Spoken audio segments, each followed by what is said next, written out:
నమస్కారం cricket అభిమానులారా. T20 world cup 2026 ఇప్పుడు climax స్టేజ్కు చేరుకుంది.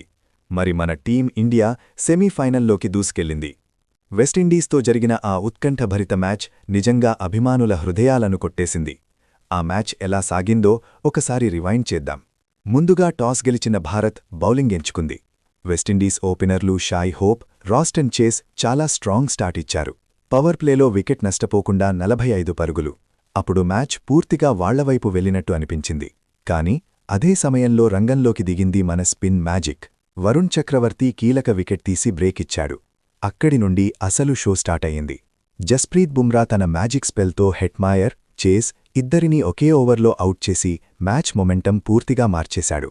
చివర్లో రోవ్మన్ పవెల్, జేసన్ హోల్డర్ మెరుపులు మెరిపించి 195 పరుగుల భారీ స్కోరు నమోదు చేశారు. 196 లక్షమంటే చిన్నది కాదు. కానీ భారత్ చేస్ చేయడానికి రెడీ అయ్యింది. ఇప్పుడు భారత్ ఇన్నింగ్స్ గురించి మాట్లాడితే స్టార్ట్ మాత్రం షాకింగ్. అభిషేక్ శర్మ, ఇషాన్ కిషన్ ఇద్దరు త్వరగానే పెవిలియన్ చేరడంతో అభిమానులు కొంత టెన్షన్ అయ్యారు. అయితే ఆ టైంలో క్రీజ్లోకి వచ్చిన సంజూ శాంసన్ పూర్తిగా గేమ్ మూడ్ మార్చేశాడు. వికెట్లు పడుతున్నా కూడా అతను ఒక్కసారి కూడా ప్రెషర్కు లోనవ్వలేదు. సూర్యకుమార్ యాదవ్తో కలిసి ఇన్నింగ్స్ని స్టెబిలైజ్ చేశాడు. మరి అసలు ఫైర్ వర్క్స్ చివర్లో కనిపించాయి. తిలక్ వర్మ వరుసగా 3 ఫోర్లు, ఒక భారీ సిక్సర్ కొట్టి మ్యాచ్ని పూర్తిగా భారత్ వైపు తిప్పేశాడు. సంజూ శాంసన్ 97 పరుగులతో నాటౌట్గా నిలిచి టీం ఇండియాకు అద్భుత విజయాన్ని అందించాడు. ఇది కేవలం గెలుపు కాదు, ఒక స్టేట్మెంట్. ఈ విజయంతో భారత్ అధికారికంగా సెమీఫైనల్కు క్వాలిఫై అయ్యింది. ఇప్పుడు సెమీఫైనల్స్ గురించి మాట్లాడుకుందాం. సూపర్ 8 గ్రూప్ ఏ నుండి భారత్ మరియు సౌతాఫ్రికా, గ్రూప్ బి నుండి ఇంగ్లాండ్ మరియు న్యూజిలాండ్ సెమీస్కు చేరుకున్నాయి.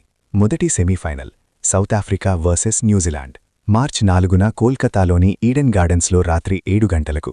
రెండవ సెమీఫైనల్ భారత్ వర్సెస్ ఇంగ్లాండ్ మార్చి 5న ముంబైలోని వాంకడే స్టేడియంలో రాత్రి 7 గంటలకు.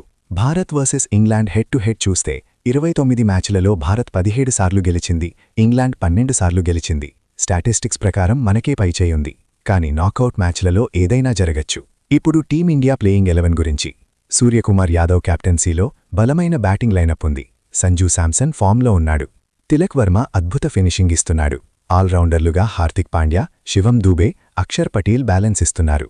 బౌలింగ్లో అర్ష్దీప్ సింగ్, వరుణ్ చక్రవర్తి, జస్ప్రీత్ బుమ్రా ఉంటే ప్రత్యర్థి బ్యాటర్లకు టెన్షన్ గ్యారంటీ. ఇంగ్లాండ్పై కూడా సంజూ మరోసారి మెరుపులు మెరిపిస్తాడా, లేక Bumrah spell match turning point అవుతుందా? ఇది చూడాలి. మీరు ఈ మ్యాచ్లను మొబైల్లో అయితే జియో హాట్స్టార్ యాప్లో చూడవచ్చు. టీవీలో స్టార్ స్పోర్ట్స్ నెట్వర్క్ మరియు డీడీ స్పోర్ట్స్లో ప్రత్యక్ష ప్రసారముంటుంది. మరి మీరేమంటారు? భారత్ ఇంగ్లాండ్ను ఓడించి ఫైనల్కు చేరుకుంటుందా? మీ అభిప్రాయాలను కమెంట్స్లో తప్పకుండా తెలియచేయండి. ఇలాంటి క్రికెట్ అప్డేట్స్ కోసం మా ఛానల్ను సబ్స్క్రైబ్ చేయండి. వీడియో నచ్చితే లైక్ చేయండి. ధన్యవాదాలు. జై హింద్.